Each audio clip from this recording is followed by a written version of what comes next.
Hi guys, hope you all doing well. This is Tandy Sizwe Tyson, May the Big T, the wine lover. The last time, guys, in the last video, I was just talking about just a few things, few tips around the wine. So in this video, before we go forward, I just want to invite everyone who want to understand wine a bit better, who doesn't know much about it. I'm here for that. So it's just to take a few steps so that you understand at least the quality of the wine and also the pricing point of view. So the aim of this video today is just to tell you quite a few things, most like the what affects, what makes the wine more expensive than the other wines, you know. But I'm not gonna go deep again, guys. I'll just make it simple as much as I can. Look, guys, what we consume, I always believe we need to understand it. We're not just drinking it, just, you know what I mean, just to pass out. We need to understand this. This is more like an art. There's a lot of hands that get involved before this juice, this fermented juice, to come to this glass. Look, what happens is, say, for instance, let's start from the vineyards where the grapes come from. So this is where the magic happens. Grapes from here, that's where you decide if it's a quality or not. If you plant your vineyards now, it will take about 4 years before the grape is harvested. Look, to do that, you need a team of people. So people that you need there, it's a professional viticulturalist. So that means that guy, he knows the soil type, he knows how much pH or acid that you have in that kind of soil that you're going to plant your grapes on, and he's gonna monitor all those grapes. They're gonna have to build the vineyards, basically. You know, it's the whole team that takes that, and also the same guy is the one that's gonna look after your grapes with his team to make sure, say, if that year is very cold, and then they're gonna know when to go to the vineyards just to expose the grapes to the sun. That means they will just work on those in the vineyards. So that means they will work on the leaves to open up the wines, or if it's too hot, they will just put it in a shade. So that's a lot of work. So that means that person has to be paid in his team, and then from there it will go to the cellar. So from here, you see the grapes get picked by hand, and they put them in a crate.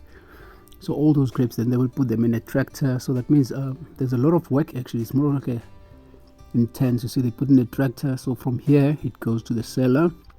And as you see, this is a receiver, and there's a sorting table. So that means they're picking up all the rotten grapes or the stalks that they don't want in between the grapes, and it get ready. It will be fermented, to be pressed before the fermentation. So you can see there's a lot of work here that is happening. So there you've got one maker. Definitely he's going to have his assistant, and he's going to have the cellar team. That means to move the wines around the cellar to the other side. So that means it's going to take a lot of effort as well. So there's a lot of people, a lot of professional people that will go there. And then from there, the winemaker also need to decide what barrel to use. So to use a barrel, each barrel, then that's a cooper. As you see, he put the barrels together. So he just put them, say, one by one, and then he put those rings, he put them together. And again, remember, it's a challenge because the winemaker has to tell him what sort of style they want. It has to be burned like a medium toast or those kind of things. So it's a lot of work. That's why it's expensive. You can see it takes a lot of time, and it takes a certain skill also to do that. It's not just anyone can do the barrels. It's quite interesting, actually, how they do it as well. Okay, now you need to understand that the barrels that we use are not from South Africa. We use the import barrels. We import our barrels. So barrels would be from, we're using mainly French oak barrels. We're mainly using a bit of American oak barrels. There's also Hungarian oak barrels in these days. So the reason why we cannot use South African oak, we do have oak trees, but the country is too hot. So that means the wines, the trees will go up, they will grow too fast. They'll be a bit more porous. That means they cannot keep the wine, so we have to import the barrels. That's why when you look at the price of the barrel, is quite high, because the barrel will be plus minus 12,000 rand a barrel. And then remember, now as a winemaker or as a producer, you have to buy barrels every year, because the top range need the new barrels. you have to use the new barrels for the top range so that it can cover all those kind of stuff. But that's a topic for other day. But just understand that the barrels are import as well. So that means when it comes to the pricing, you really need to think really deep about it. So before you you say next time you want a wine around 20 rand, you need to think about these teams, guys. So this is an art, as I said, and it will come from the seller, then it go to the merchant, and then it comes to the people like us, wine lovers. Some of us, we are wine lovers that likes to explain to you, that comes with those nice kind of beautiful words, just to appreciate it, guys. You see, for instance, if I'm talking about this, someone will say maybe it's a nice dark ruby style of wine with a nice kind of a purple rim, quite clear, which is quite perfect. There's no sediment or anything. You can see the edge is a nice kind of a bright pinkish or kind of a purple color. That tells you still a nice kind of a young wine. Whew. That's beautiful aromas, guys. There's a lot of red fruits. Like when I'm talking about red fruits, I'm talking about the raspberries, I'm talking about strawberries that will come through there as well. But remember, the wine has spent some time in the barrel, so when I smell it, I also get that little bit more vanilla texture, or that kind of a cigar box character as well. It does come through there. But there's a beautiful spices behind it. It's a nice kind of a black pepper, white pepper as well. It's a mix of that, but there's a nice kind of this nice kind of a warmth as well. I always say, I don't know how to explain, cinnamon or cloves. I always say somehow, you know, that kind of a Christmas cake, that kind of a sweet bake, kind of those spices that comes through there. I also get that as well. Let me just give it a taste and see if it does agree with what I'm smelling.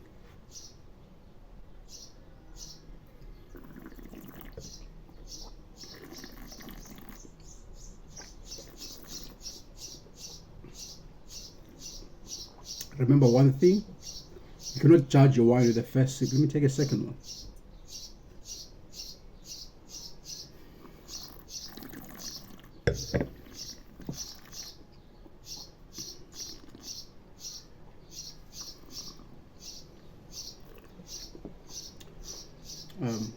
Quite smooth, medium structure, not too bold. You can feel the flavor profile, and I can still feel the fruitiness, and I feel the spiciness as well that comes through. So this one I think spent about 14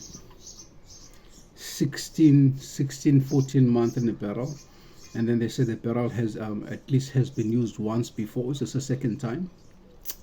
So quite nice rounder, quite elegant wine, a little bit more spiciness. I can feel the nice warmth at the back, which is the alcohol is quite nice. It's quite fair amount. Again, South Africa has a good alcohol.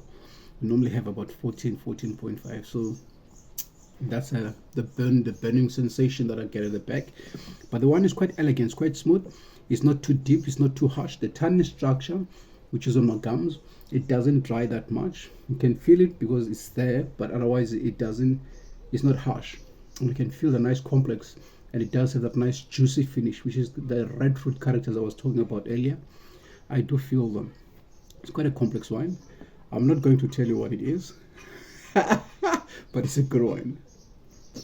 So guys, do not forget just to hit that button to like the video or subscribe, and on the next video I'm going to go a little bit more deeper, in terms of grape varietals, and then also in terms of the history of most of the grape varietals, where they're from. Like we always know there's a wine, but we always need to know where it's come from, how it came into our country as well. So please don't forget to like it.